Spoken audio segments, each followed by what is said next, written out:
Hello viewer, welcome back to our channel maths zone with PP.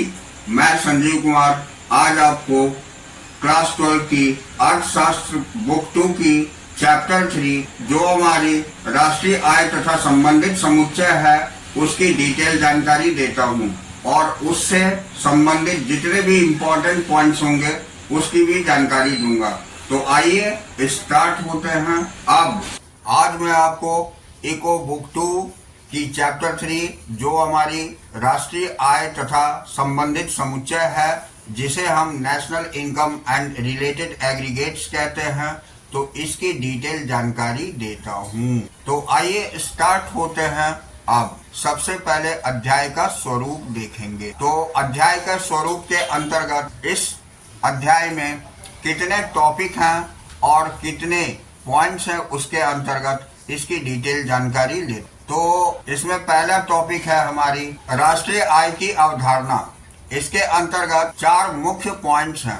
पहला point है राष्ट्रीय आय का अर्थ, दूसरा पॉइंट है कारक आय की अवधारणा, तीसरा पॉइंट है कारक आय बनाम हस्तांतरण आय और चौथा पॉइंट है सामान्य निवासी की अवधारणा। तो ये 4 पॉइंट की जानकारी लेंगे। अब हम दूसरे टॉपिक पर आते हैं। इसी चैप्टर के अंतर्गत हमारा दूसरा टॉपिक है आय की घरेलू एवं राष्ट्रीय अवधारणाएं। तो इसके अंतर्गत भी हम 4 टॉपिक की जानकारी लेंगे। तो जिसमें पहला है घरेलू आय तथा राष्ट्रीय आय की अवधारणाओं में अंतर, दूसरा है देश की घरेलू सीमा की अवधारणा, तीसरा है घरेलू आय का राष्ट्रीय आय में परिवर्तन और चौथा है घरेलू आय तथा घरेलू उत्पाद समरूप अवधारणाएं हैं, यानी घरेलू आय बराबर घरेलू उत्पाद।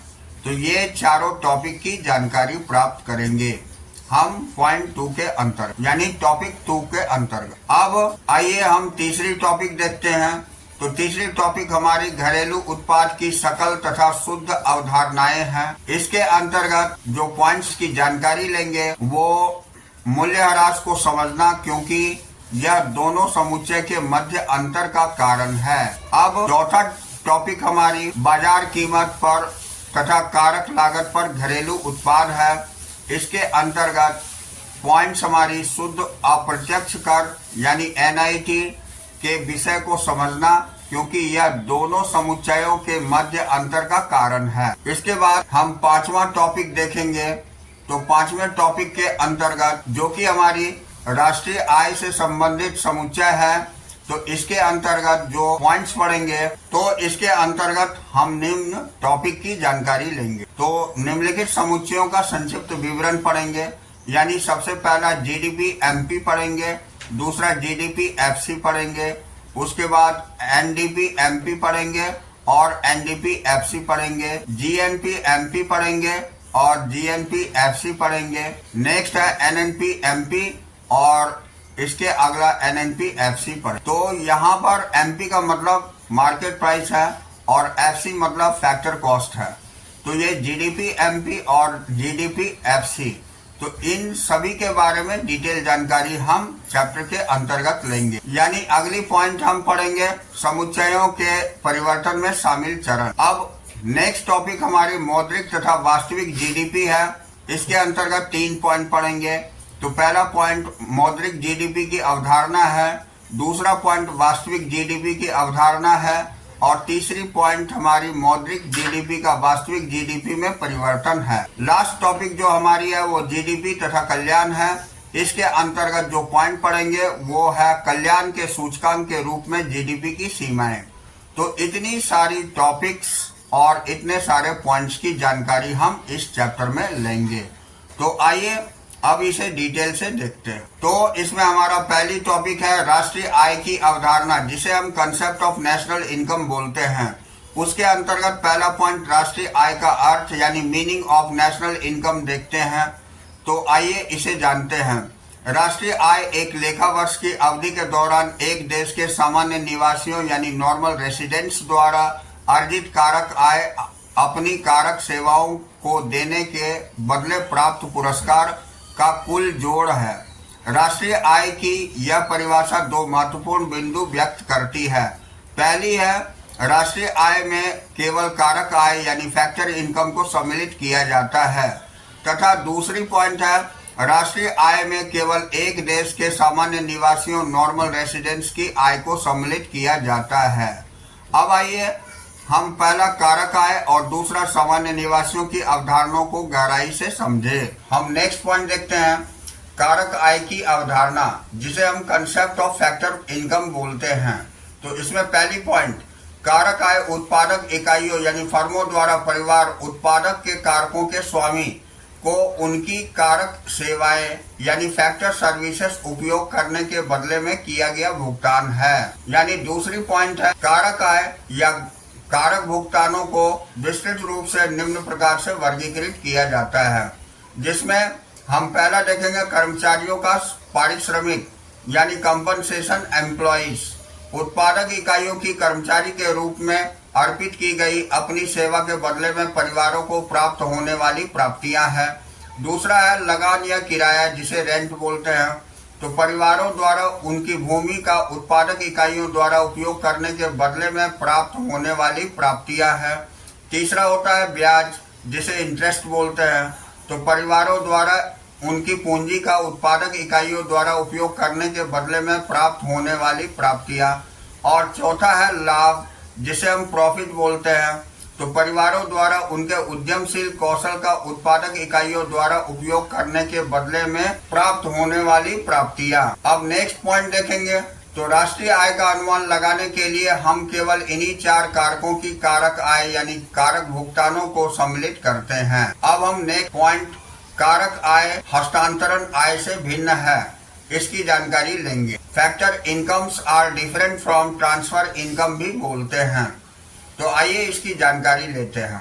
तो इसमें पहली पॉइंट है, हस्तांतरण आय वह आय है जो एक व्यक्ति को सहायता यानी हेल्प यानी चंदे, डोनेशन तथा दान, चैरिटी के रूप में प्राप्त होती है। दूसरी पॉइंट, इसके अलावा चूंकि हस्तांतरण आय अनार्जित आय यानी अनअर्न्ड इनकम है, अर्थात ये कारक सेवाओं को अर्पित करने के लिए पुरस्कार के रूप में अर्जित नहीं की जाती, इन्हें राष्ट्रीय आय के आकलन में शामिल नहीं किया जाता है। अब हम तालिका 3.1 के अंतर्गत कारक आय बनाम हस्तांतरण आय देखेंगे, जिसे हम factor income versus transfer income कहते हैं।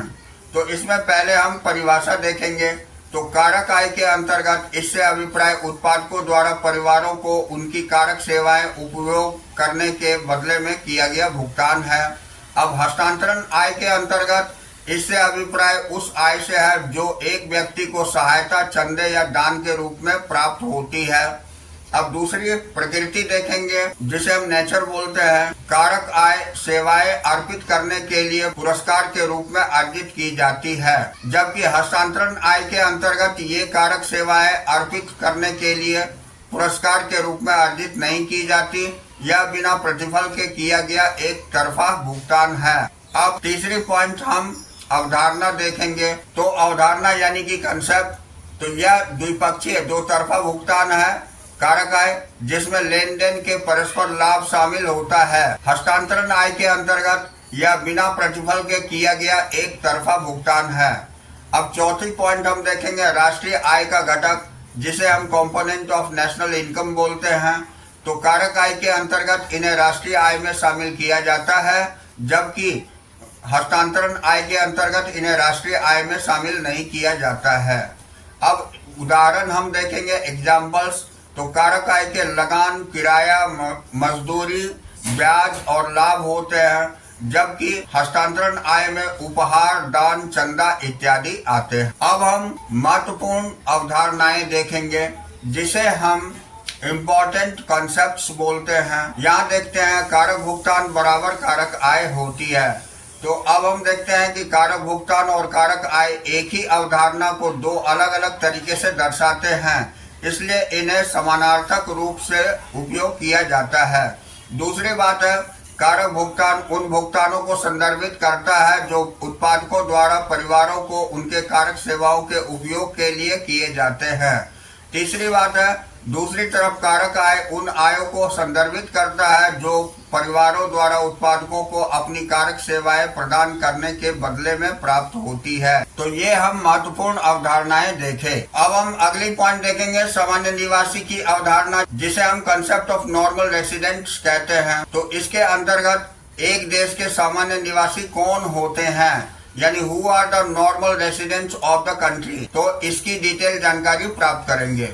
तो एक सामान्य निवासी वह व्यक्ति होता है जो साधारणतया संबंधित देश में निवास करता है और जिसकी आर्थिक रुचि उसी देश में केंद्रित होती है। नेक्स्ट हम यहाँ देखेंगे, यहाँ निम्नलिखित अवलोकनों पर ध्यान दें। एक देश में एक वर्ष की अवधि के लिए या उससे अधिक अवधि के लिए निवास करने वाले व्यक्ति को उस देश का साधारण निवासी ऑर्डिनरीली रिसाइडिंग माना जाता है। वह व्यक्ति उस देश का नागरिक हो सकता है और नहीं भी। अब नेक्स्ट हम देखेंगे, एक व्यक्ति की उस देश में आर्थिक रुचि होती है जब वह अपनी समस्त आर्थिक क्रियाओं यानी उत्पादन, उपभोग या निवेश के लिए जब देश को केंद्र मानता है। अब इसका एग्जाम्पल देखेंगे। तो एग्जाम्पल के अंतर्गत जैसे भारत में स्थित विदेशी दूतावासों में काम करने वाले भारतीय, दूसरा है भारत में स्थित विश्व स्वास्थ्य संगठन WHO में काम करने वाले भारतीय, तीसरा है भारत में एक वर्ष से अधिक अवधि के लिए रह रहे विदेशी नागरिक, अध्ययन या चिकित्सा के लिए आए व्यक्तियों के अतिरिक्त। तो नोट में हम देखेंगे, राष्ट्रीय आय में केवल एक देश के सामान्य निवासियों की आय सम्मिलित होती है। इसमें गैर निवासियों की आय को सम्मिलित नहीं किया जाता, भले ही वे हमारे देश के नागरिक यानी सिटीजन्स होते हैं। अब हम अगली टॉपिक देखेंगे जो कि हमारी आय की घरेलू तथा राष्ट्रीय अवधारणाएं हैं, जिसे domestic and national concepts of income बोलते हैं। तो आइए इसकी डिटेल जानकारी प्राप्त करते हैं। तो पहली पॉइंट, इसमें समष्टि स्तर पर आय की अवधारणा का प्रयोग घरेलू अवधारणा तथा राष्ट्रीय अवधारणा दोनों के रूप में किया जाता है। दूसरी पॉइंट, जब इसका प्रयोग घरेलू अवधारणा के रूप में करते हैं तो हम इसे घरेलू आय यानी डोमेस्टिक इनकम कहते हैं, तथा जब इसका प्रयोग राष्ट्रीय अवधारणा के रूप में करते हैं तो हम इसे राष्ट्रीय आय यानी नेशनल इनकम कहते हैं। तीसरी पॉइंट, घरेलू आय तथा राष्ट्रीय आय दोनों में कारक आय के 4 मूल घटक शामिल हैं, जो इस प्रकार है। पहले होते हैं कर्मचारियों के पारिश्रमिक, दूसरा होता है लगान, तीसरा होता है ब्याज तथा चौथा होता है लाभ। अब हम इसके अगले पॉइंट को देखेंगे, घरेलू आय तथा राष्ट्रीय आय की अवधारणाओं में अंतर, यानी difference between the concept of domestic income and national income. तो आइए इसकी डिटेल जानकारी प्राप्त करते हैं। तो इसके अंतर्गत इन दो अवधारणाओं में अंतर इस प्रकार है। पहली पॉइंट है घरेलू आय, जिसको हम NDPFC बोलते हैं। एक देश की घरेलू सीमा यानी डोमेस्टिक टेरिटरी में सृजित कारक आय कर्मचारियों का पारिश्रमिक प्लस लगान प्लस ब्याज प्लस लाभ का कुल जोड़ है, चाहे वह सामान्य निवासियों द्वारा सृजित की गई हो या गैर निवासियों द्वारा। दूसरी पॉइंट है राष्ट्रीय आय यानी NNPFC, एक देश के सामान्य निवासियों द्वारा सृजित कारक आय जिसे कर्मचारी का पारिश्रमिक प्लस लगान प्लस ब्याज प्लस लाभ का कुल जोड़ है, चाहे वह घरेलू सीमा में सृजित की गई हो या इसके बाहर।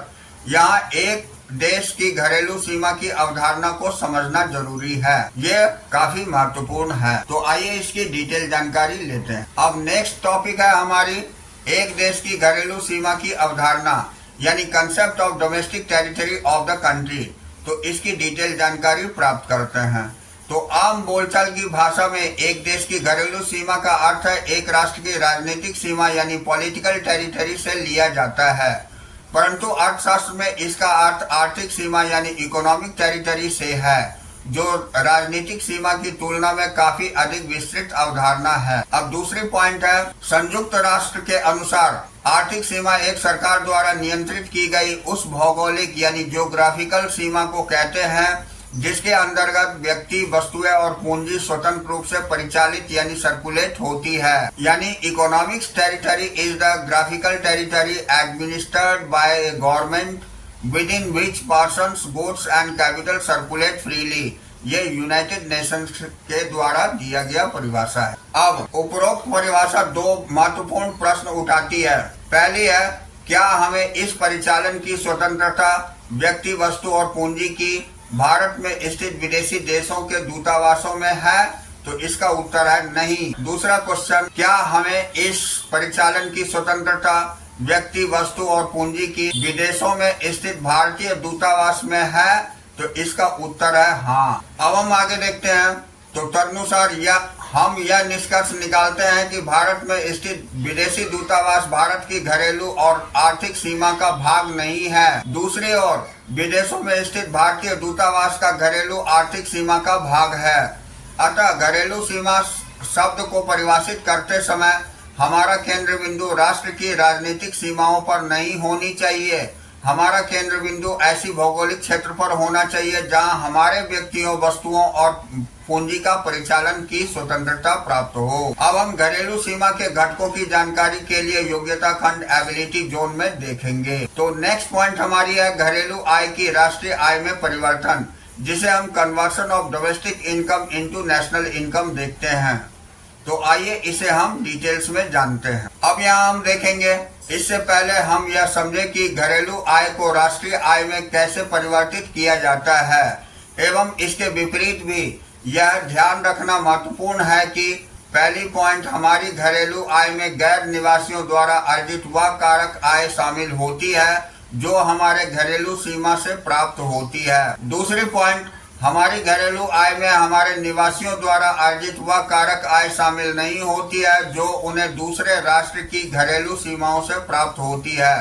तदनुसार घरेलू आय राष्ट्रीय आय में परिवर्तित होती है जब पहली पॉइंट, हम घरेलू आय में से हमारी घरेलू सीमा में गैर निवासियों द्वारा प्राप्त कारक आय को निकाल देते हैं, तथा दूसरा, हम घरेलू आय में हमारे निवासियों द्वारा शेष विश्व से या दूसरे देशों की घरेलू सीमाओं से अर्जित कारक आय को जोड़ देते हैं। अब हम इसे डिटेल से नीचे देखते हैं। तो कहने का मतलब हो गया कि राष्ट्रीय आय, जिसको हम NNPFC बोलते हैं, इसमें अगर हम -NFIA कर देंगे तो ये हमारी घरेलू आय, जिसे NDPFC बोलते हैं, ये हो जाएगी। और जब घरेलू आय में हम प्लस कर देंगे NFIA तो ये हमारी राष्ट्रीय आय हो जाए। तो कहने का मतलब यहाँ निहितार्थ में दिया हुआ है, राष्ट्रीय आय बराबर घरेलू आय प्लस NFIA और घरेलू आय बराबर राष्ट्रीय आय माइनस NFIA। अब NFIA को हम राष्ट्रीय आय माइनस घरेलू आय कह सकते हैं। इस तरह हम इस तीन फॉर्मूले का यूज कर सकते हैं। इससे हम नीचे दिए गए न्यूमेरिकल्स यानी कि एग्जाम्पल बना सकते हैं। ये बहुत सिंपल है। अब आइए हम NFIA की अवधारणा देखते हैं, जिसे हम द कंसेप्ट ऑफ NFIA कहते हैं। तो आइए इसकी डिटेल जानकारी लेते हैं। तो पहली पॉइंट है विदेशों से प्राप्त शुद्ध कारक आय यानी net factor income from abroad. NFIA से अभिप्राय शेष विश्व से अर्जित कारक आय तथा शेष विश्व को भुगतान की गई कारक आय के बीच का अंतर है। दूसरी पॉइंट, घरेलू आय को राष्ट्रीय आय में परिवर्तित करने की प्रक्रिया एवं इसके विपरीत इस अवधारणा पर आधारित होती है। तीसरी पॉइंट है विदेशों से प्राप्त शुद्ध कारक आय। NFIA का सूत्र है, ये विदेशों से प्राप्त शुद्ध कारक आय बराबर होती है हमारे निवासियों द्वारा शेष विश्व से अर्जित कारक आय माइनस हमारी घरेलू सीमा में गैर निवासियों द्वारा अर्जित कारक आय। तो विदेशों से प्राप्त शुद्ध कारक आय NFIA की गणना से संबंधित विभिन्न उदाहरण नीचे दिए गए हैं, जो कि आप आसानी से सॉल्व कर सकते हैं। अब हम अगली पॉइंट में आते हैं, जिसे हम घरेलू आय तथा घरेलू उत्पाद समरूप अवधारणाएं हैं, यानी घरेलू आय इक्विवेलेंट होती है घरेलू उत्पाद की। तो domestic income and domestic product are identical concept, therefore domestic income is equivalent to domestic product होती है। तो आज हम इसकी डिटेल जानकारी प्राप्त करें। तो आइए इसकी डिटेल जानकारी प्राप्त कर। तो घरेलू आय तथा घरेलू उत्पाद की अवधारणाओं में कोई अंतर नहीं है। दूसरी बात है, वास्तव में दोनों शब्द एक दूसरे के समरूप हैं, क्योंकि सभी उत्पादन अंततः कारक आयों में परिवर्तित हो जाते हैं। तीसरी बात है, चूंकि घरेलू आय कारक आयों का कुल जोड़ घरेलू उत्पाद के समरूप होता है, हम इसे निम्नलिखित ढंग से व्यक्त कर सकते हैं, यानी घरेलू आय इक्वल टू घरेलू उत्पाद। तदनुसार इस समीकरण को हम घरेलू आय प्लस विदेशों से प्राप्त शुद्ध कारक आय बराबर राष्ट्रीय आय भी कह सकते हैं और इसे निम्न प्रकार से भी लिखा जा सकता है, घरेलू उत्पाद प्लस विदेशों से प्राप्त शुद्ध कारक आय बराबर राष्ट्रीय उत्पाद होती है। अब हम अगली टॉपिक पर आते हैं। तो अगली टॉपिक हमारे घरेलू उत्पाद की सकल तथा शुद्ध अवधारणाएं हैं, जिसे हम gross and net concept of domestic product कहते हैं। तो आइए इसकी डिटेल जानकारी प्राप्त करते हैं। तो घरेलू उत्पाद को सकल घरेलू उत्पाद जीडीपी या शुद्ध घरेलू उत्पाद एनडीपी के रूप में मापा जाता है। अब इसके अंतर्गत नेक्स्ट पॉइंट मूल्यह्रास के विषय को समझना, क्योंकि यह दोनों समुच्चयों के मध्य अंतर का कारण है। तो understanding about the depreciation as a reason for difference between the two aggregate. तो आइए इसकी डिटेल जानकारी प्राप्त करेंगे। तो इसमें हम नेक्स्ट पॉइंट देखते हैं, मूल्यह्रास स्थिर पूंजी का उपभोग के कारण इन दोनों में अंतर होता है। सकल घरेलू उत्पाद जिसे जीडीपी बोलते हैं उसमें मूल्यह्रास शामिल होता है, जबकि शुद्ध घरेलू उत्पाद एनडीपी में नहीं होता। अतः हम इस तरह से कह सकते हैं, जो हमारी सकल घरेलू उत्पाद है जीडीपी, उसमें अगर हम माइनस मूल्यह्रास कर देते हैं तो ये हमारी शुद्ध घरेलू उत्पाद यानी एनडीपी हो जाती है। लेकिन वहीं अगर हम शुद्ध घरेलू उत्पाद के अंतर्गत एनडीपी में अगर हम मूल्यह्रास को प्लस कर देते हैं तो ये हमारी सकल घरेलू उत्पाद जीडीपी बन जाती है। तो इसका निहितार्थ ये है कि जीडीपी बराबर होता है एनडीपी प्लस मूल्यह्रास, और एनडीपी बराबर हम कह सकते हैं जीडीपी माइनस मूल्यह्रास, और मूल्यह्रास बराबर जीडीपी माइनस एनडीपी कह सकते हैं। अब इस फॉर्मूले के आधार पर भी आप कुछ न्यूमेरिकल्स बना सकते हैं। ये सारे जितने भी फॉर्मूलास बताया जा रहा है ये बहुत ही इंपॉर्टेंट है, इसे ध्यान में रखें। और ये इसके कुछ एग्जाम्पल है जिसका कि सॉल्यूशन आप फॉर्मूले के आधार पर कर सकते। अब इसी तरह मूल्यह्रास जीएनडी, इसी तरह मूल्यह्रास जीएनपी सकल राष्ट्रीय उत्पाद तथा एनएनपी शुद्ध राष्ट्रीय उत्पाद के बीच अंतर का कारण है, जैसा कि नीचे दिखाया गया है इस एग्जाम्पल में। तो ये भी एग्जाम्पल आप सॉल्यूशन देख सकते। अब नोट करने वाली बात यह है कि मूल्यह्रास शब्द का प्रयोग इस तरीके से किया गया है कि पहला होता है अस्थायी या स्थिर पूंजी का उपभोग, जिसे हम कंजम्पशन ऑफ फिक्स्ड कैपिटल बोलते हैं। दूसरा होता है चालू पुनः स्थापन लागत, जिसे हम करंट रिप्लेसमेंट कॉस्ट बोलते हैं। तीसरा होता है अस्थायी पूंजी की प्रतिस्थापन लागत, जिसे हम replacement cost of fixed capital बोलते हैं। और चौथा होता है पूंजी उपभोग भत्ता, जिसे हम कैपिटल कंजम्पशन अलाउंस बोलते हैं। परंतु प्रयुक्त शब्द चाहे जो भी हो, मूल्यह्रास का अर्थ सदैव उपयोग की गई स्थिर परिसंपत्तियों के मूल्य में हानि से होता है।